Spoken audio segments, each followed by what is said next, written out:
Zinc ফসফেটের গুঁড়ো আর হচ্ছে urea সার। Urea সারটি কেমন দেখ, একদম পুরো সাবুর দানার মতো পরিষ্কার সাদা ধবধবে। আর এটা হচ্ছে জিঙ্ক ফসফেট, দেখছেন।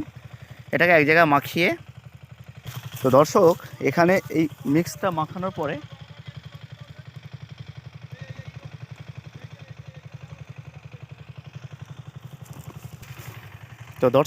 এইখানে এই জমিতে এখন জল দেওয়া চলছে।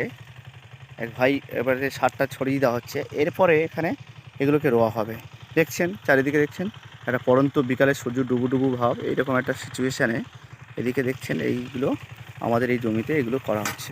একদিকে পাওয়ার টিলার দিয়ে এটাকে চষা হচ্ছে, এই দেখছেন, এই দেখুন পাওয়ার টিলার দিয়ে এগুলো চষা হচ্ছে। এই নাড়া অবস্থায় যে গাছের যে অংশগুলো, এগুলো কিন্তু এর সঙ্গে চষে দেওয়ার পরে এটাকে পচে গিয়ে সার হবে। এই ঠিক যেমন দেখছেন এইরকম টাইপের, এইরকমভাবে আমাদের গ্রাম বাংলায় এরকমভাবে চাষগুলো করা হয়। এই সারটাকে মাখানো হয়েছে, এই সারটাকে দিয়ে এবার আমরা এই দেখুন একদিকে সূর্য ডুবছে, এদিকে নদীর পাড়টাকে, জমির যে পাড় সেখানে করা হয়েছে।